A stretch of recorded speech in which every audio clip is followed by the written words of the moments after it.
우리 다 함께 사도신경으로 우리의 신앙을 고백하겠습니다.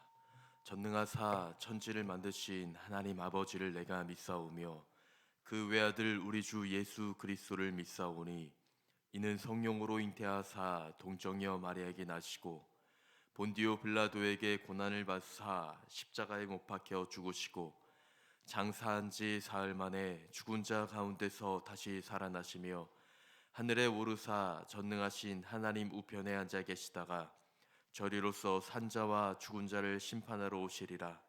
성령을 믿사오며 거룩한 공효와 성도가 서로 교통하는 것과 죄를 사하여 주시는 것과 몸이 다시 사는 것과 영원히 사는 것을 믿사옵나이다. 아멘. 우리 찬송가 400장을 함께 찬송하겠습니다.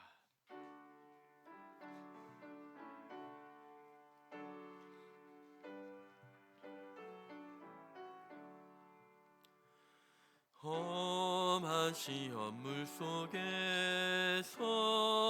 나를 건져주시고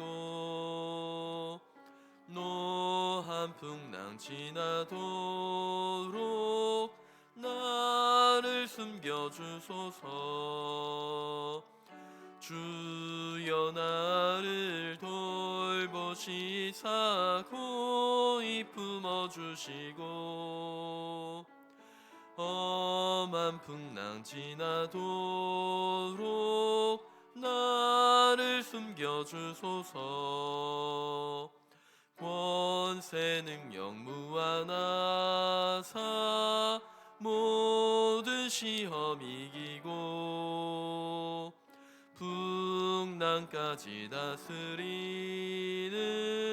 주님 앞에 비오니 주여 나를 돌보시사 고이 품어주시고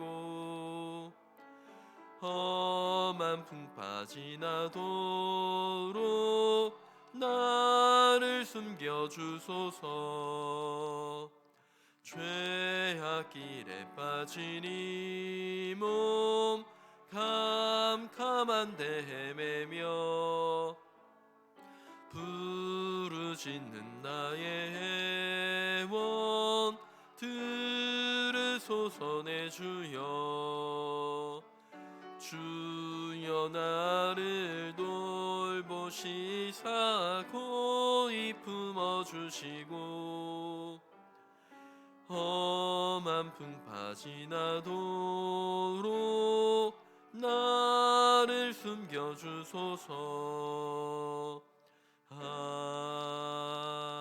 아멘. 아멘. 우리 이 시간 함께 나누실 하나님의 말씀 구약성경 사무엘상 5장의 말씀이 되겠습니다. 구약성경 414면쯤에 있는 사무엘상 5장 1절부터 12절까지의 말씀입니다. 우리 12절의 말씀을 한 절씩 교독하신 후에 마지막 절은 함께 봉독하겠습니다. 블레셋 사람들이 하나님의 궤를 빼앗아 가지고 에베네셀에서부터 아스도드에 이르니라. 사람들이 하나님의 궤를 가지고 다곤의 신전에 들어가서 다곤 곁에 두었더니 아스돗 사람들이 이튿날 일찍이 일어나 본즉 다곤이 여호와의 궤 앞에서 엎드려져 그 얼굴이 땅에 닿았는지라. 그들이 다곤을 일으켜 다시 그 자리에 세웠더니 아침에 그들이 일찍이 일어나 본즉 다곤이 여호와의 궤 앞에서 또다시 엎드려져 얼굴이 그 땅에 닿았고 그 머리와 두 손목은 끊어져 문지방에 있고 다곤의 몸뚱이만 남았더라. 그러므로 다곤의 제사장들이나 다곤의 신전에 들어가는 자는 오늘까지 아스돗에 있는 다곤의 문지방을 밟지 아니하더라.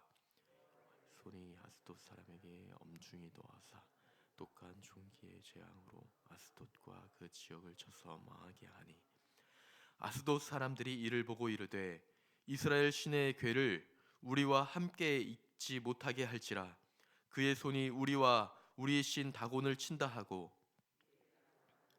블레셋 사람들의 모든 방맥을 모으고 이르되 우리가 이스라엘 신의 궤를 어찌하랴 하니 그들이 대답하되 이스라엘 신의 궤를 가드로 옮겨가라 하므로 이스라엘의 신의 궤를 옮겨갔더니 그것을 옮겨간 후에 여호와의 손이 심히 큰 환란을 그 성읍에 더하사 성읍 사람들의 작은 자와 큰 자를 다 쳐서 독한 종기가 나게 하신지라. 그들이 하나님의 궤를 에그론에게로 보내니라. 하나님의 궤가 에그론에게 이른즉 에그론 사람들이 부르짖어 이르되 그들이 이스라엘의 신의 궤를 우리에게로 가져다가 우리와 우리 백성을 죽이려 한다 하고 이에 사람을 보내어 블레셋 모든 방백을 모으고 이르되 이스라엘의 신의 궤를 보내어 그 있던 곳으로 돌아가게 하고 우리와 우리 백성이 죽임 당함을 면하게 하자 하니 이는 온 성읍이 사망의 환란을 당함이라. 거기서 하나님의 손이 엄중하심으로 죽지 아니한 사람들은 독한 종기로 치심을 당해 성읍의 부르짖음이 하늘에 사무쳤더라. 아멘. 새벽 예배 오시면서 새벽 기도에 오시면서 11분의 성도님께서 1천 번째 헌금을 하나님 앞에 드리셨습니다. 우리가 계속해서 사무엘 상의 말씀을 묵상하고 있습니다.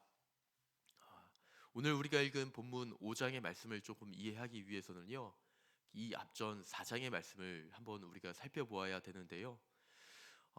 이스라엘과 블레셋의 전쟁이 있었고 두 차례에 걸쳐서 전쟁이 있었고 두 차례 모두 이스라엘에 패배하게 됩니다.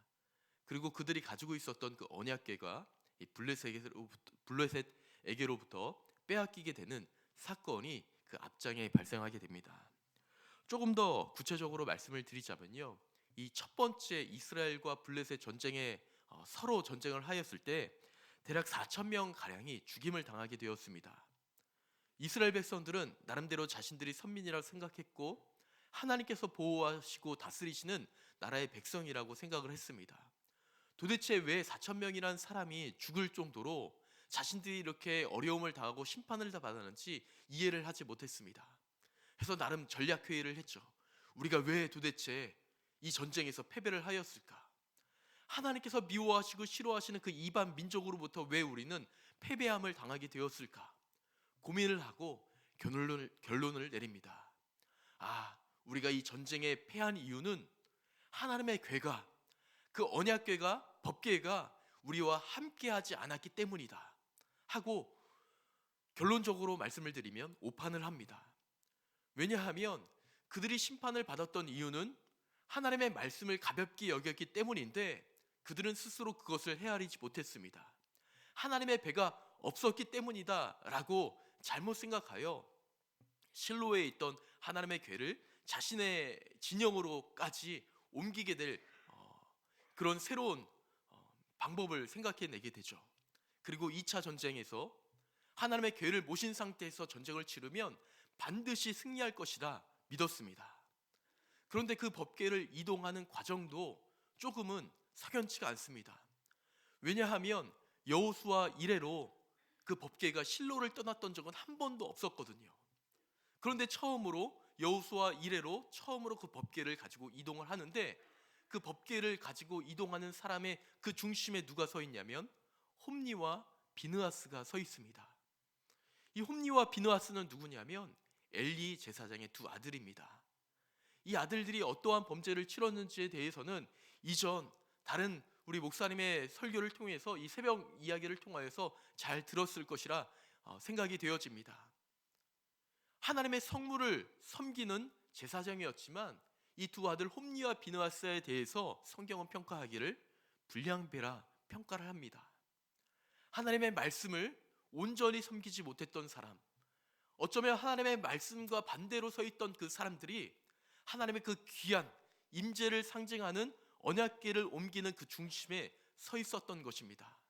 뭔가 불안한 마음이 들죠. 아니나 다를까 두 번째 전쟁이 치러집니다.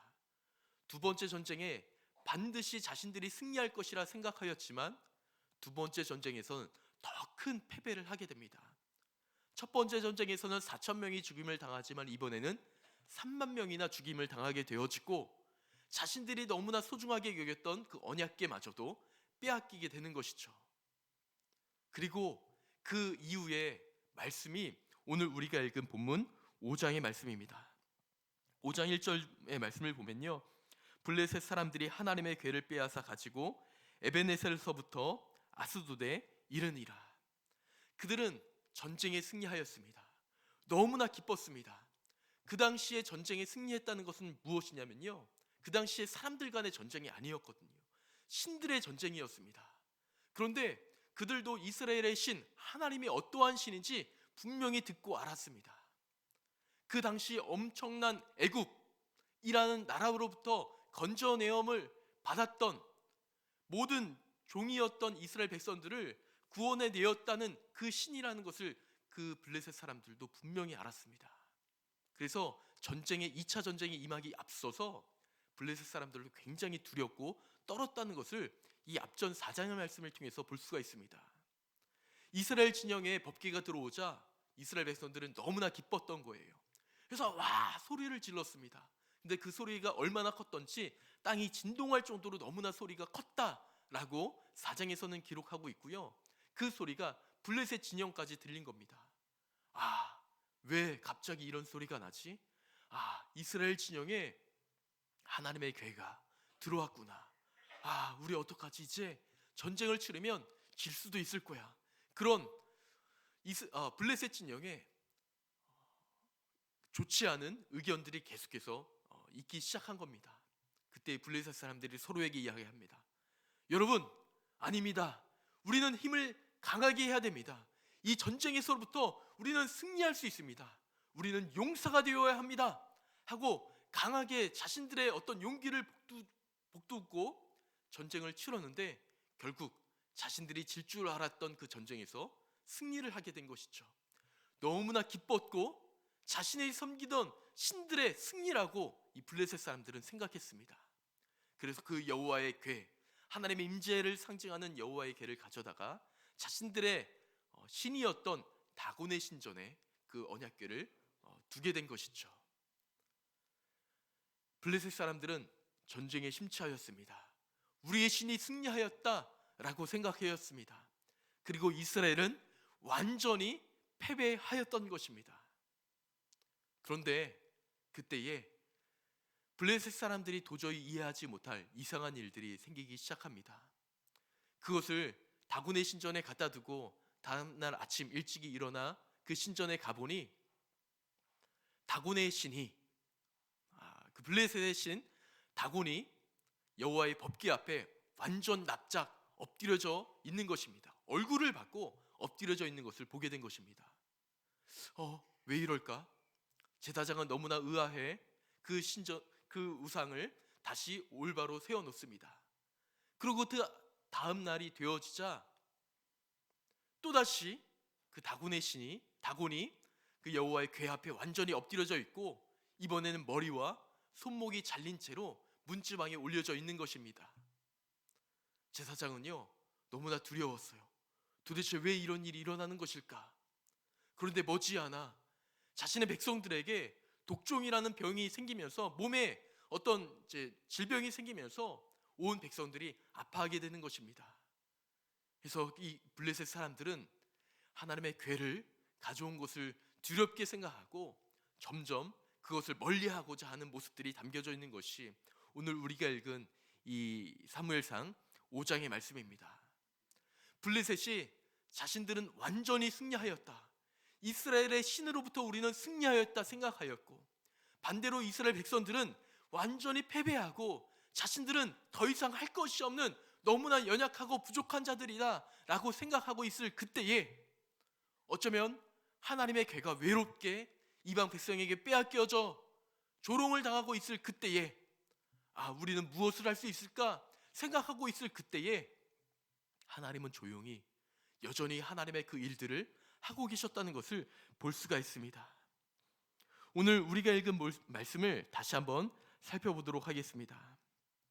오늘 우리가 읽은 본문 5장 우리 8절과 9절 우리 두 절의 말씀을 한번 봉독해 보도록 하겠습니다. 이에 사람을 보내어 블레셋 사람의 모든 방백을 모으고 이르되 우리가 이스라엘의 신을 궤를 어찌하랴 하니 그들이 대답하되 이스라엘의 신의 궤를 가드로 옮겨가라 하므로 이스라엘 신의 궤를 옮겨갔더니 그것을 옮겨간 후에 여호와의 손이 심히 큰 환난을 그 성읍에 도하사 성읍 사람들의 작은 자와 큰 자를 다 쳐서 독한 종기가 나게 하신지라. 아멘. 블레셋 사람들이 고민하고 있을 그때에 굉장히 두려워하고 있는 그 마음의 시초는 무엇이냐면 하나님의 손이 그들을 쳤기 때문이다 라고 말하고 있습니다. 또 그 앞절 6절의 말씀을 한번 볼까요? 6절의 말씀을 다 함께 봉독해 보겠습니다. 여호와의 손이 아스돗 사람에게 엄중히 도하사 독한 종기의 재앙으로 아스돗과 그 지역을 쳐서 망하게 하니. 아멘. 이스라엘 백성들은 완전히 패하여 아무것도 할 수 없다라고 생각하고 있을 그때에 하나님은요, 하나님의 손이, 여호와의 손이 여전히 그 가운데서도 일하고 계셨다는 것을 분명히 보여주고 있는 본문이 오늘 우리가 읽은 본문인 것입니다. 우리가 도저히 아무것도 할 수 없다 생각되어질 그때에도 하나님은 여전히 일하고 계심을 우리는 믿어야 됩니다. 우리가 도저히 어떻게 회복해야 될지 모르고 있는 그 상황 가운데서도 분명히 일하고 계신 하나님의 손이 있다는 것을 우리가 믿으며 실패와 환난과 어려움 가운데서라도 하나님을 의지할 수 있는 믿음이 우리 가운데 분명히 있어야 될 줄 믿습니다. 이스라엘 백성들은요, 2번에 걸쳐서 큰 패배를 하였습니다. 그 패배는 이스라엘이 하나님의 그 말씀 앞에 온전히 서지 못하였기 때문이고 하나님의 말씀을 가벼이 여겼기 때문입니다. 그래서 그들은 완전히 패배하였습니다. 하나님의 도움이 완전히 떠나간 것처럼 그들은 느꼈을지 모릅니다. 그리고 결국에는 하나님의 임재를 상징하였던 그 법궤마저도 빼앗기게 되었던 것이죠. 그런데 그때에도 하나님은 조용히 있는 것 같았지만, 도저히 자신들을 위하여 일하고 있지 않는 것 같았지만, 하나님의 궤는, 하나님의 손이 여전히 그들 가운데 있었고, 또 빼앗긴 그들 가운데서도 하나님의 손이 여전히 일하고 계셨다는 것을 오늘 본문을 통하여서 우리에게 말씀하고 있다는 것을 우리는 깨달아 알 수가 있습니다. 우리가 하나님의 사람으로서 하루하루 살아가고 있을 때에 하나님의 임재가 강하게 느껴져 감사와 찬송을 올릴 때가 있지만, 때로는 하나님의 임재가 도저히 경험되어지지 못하고 정말 하나님께서 계실까? 나와 함께하고 계시는 것일까? 라고 의문이 들 때도 있겠지만, 분명한 것은 하나님은 변함없이 그때에도 여전히 함께하시며 하나님께서 일하고 계신다는 사실인 것입니다. 우리는 그것을 늘 깨닫고 우리의 부족함과 연약함 때문에 하나님이 멀리 보이시지 늘 하나님은 우리와 함께 계셨다는 이 한 가지 사실을 기억하며 우리 하나님 앞에 나가야 될 줄 믿습니다. 오늘도 이 시간도 하나님의 손은 어쩌면 이 자리에서, 어쩌면 우리가 알지 못하는 그곳에서 하나님의 손은 여전히 일하고 계신 줄 믿습니다. 내가 아는 그곳에만 하나님의 손이 일하고 계시는 것이 아니라 내가 알지 못하는 그곳에서 여전히 하나님의 손은 일하고 계신다는 사실을 우리가 믿음의 눈으로 바라보며 오늘도 내일도 그 하나님의 손에 우리의 모든 삶이 맡겨지기를, 우리의 모든 인생이 맡겨지기를 우리가 기도하며 하나님의 그 손에 나의 삶을 드리며 나의 인생을 드리며 나의 오늘 하루의 삶을 드려 하나님 앞에 기쁨이 되어지는 우리 모든 삶이 되기를 주님의 이름으로 축원을 드립니다. 그 믿음을 가지고 오늘 하루의 삶을 살아가기를 소망하며 우리 시간 잠시 기도드리시도록 하겠습니다. 하나님 아버지, 우리 주님께서 우리와 늘 함께 하시는 줄 믿습니다. 하나님의 백성이 패배하고 쓰러지고 죽임을 당하고 조롱을 받을 그때에도 하나님의 손은 여전히 일하고 계셨음을 우리는 보았습니다. 이스라엘은 패배하였지만 하나님은 패배하지 않으신 줄 우리가 믿습니다. 하나님의 영광이 드러날 수밖에 없도록 하나님의 손이 끝까지 일하시는 줄 우리가 믿사오니 하나님, 오늘 하루의 삶을 살아갈 때에 그 일하시는 하나님의 손에 우리의 삶을 맡기며 우리가 그 하나님의 뜻대로 살아갈 수 있는 은혜가, 은총이 우리 가운데 있게 하여 주옵소서. 하나님, 때로는 우리의 부족함 때문에 하나님의 일하심이 보이지 않습니다. 우리의 눈의 연약함 때문에 하나님의 함께하심이 보이지 않을 때가 많이 있습니다. 하나님, 그러나 그러한 우리의 부족함과 상관없이 일하시는 하나님 앞에 감사와 찬송을 올려드릴 수 있는 우리의 모든 삶이 되게 하여 주시고, 그 하나님 앞에 우리의 삶을 드려, 하나님의 그 말씀 앞에 우리의 삶을 드려 하나님께서 원하시고 하나님께서 기뻐하시는 삶을 살아가다가 마침내 하나님께서 일하시고 역사하셨던 그 손을 우리가 목도하여 다시 한번 마음속 깊은 곳으로부터 올라오는 감사와 찬송을 드릴 수 있는 우리 모두의 삶이 되게 하여 주옵소서. 주님, 오늘 하루의 삶을 살아갑니다. 한 주간의 삶을 살아갑니다. 우리의 삶을 지키시고 인도하여 주옵소서. 보이지 않게 일하시는 그 하나님의 손을 끝까지 의지할 수 있는 우리 모두의 삶이 되게 하여 주옵소서. 감사드리며 예수 그리스도의 이름으로 기도드리옵나이다. 아멘. 하늘에 계신 우리 아버지여, 이름이 거룩히 여김을 받으시오며 나라의 임하옵시며 뜻이 하늘에서 이룬 것 같이 땅에서도 이루어지이다. 오늘날 우리에게 일용할 양식을 주옵시고 우리가 우리에게 죄 지은 자를 사하여 준 것 같이 우리의 죄를 사하여 주옵시고 우리를 시험에 들게 하지 마옵시고 다만 악에서 구하옵소서. 대개 나라와 권세와 영광이 아버지께 영원히 있사옵나이다. 아멘. 우리 이 시간 합심하여 하나님 앞에 기도할 때에 함께 나눈 말씀을 기도 제목 삼아 기도하기 원합니다. 우리 오는 주일 회복의 주일을 앞두고 있습니다. 이 회복의 주일을 통하여서 우리 예배 자리가 회복되며 우리의 신앙이 회복되고 믿음이 회복되어질 수 있도록 잃어버렸던 우리의 모든 삶이 다시 한번 하나님 앞에 온전히 회복되기를 소망하는 마음으로 함께 기도하여 주시기를 원하고, 우리 전세대 연합 예배로 함께 예배하게 될 텐데 우리 귀한 자녀들에게 또 우리 가정들에게 하나님의 은혜와 사랑이 임하기를 소망하는 마음으로 함께 기도하여 주시기를 원합니다. 그리고 오늘 살아가는 우리의 삶 가운데 하나님의 임재와 사랑이 있기를, 한 주간의 삶을 지키시기를 바라는 기도를 주님 앞에 올려드리신 후에 자유롭게 기도하며 돌아가도록 하겠습니다. 함께 기도하시겠습니다. 살아계신 하나님 아버지, 오늘도 주님 앞에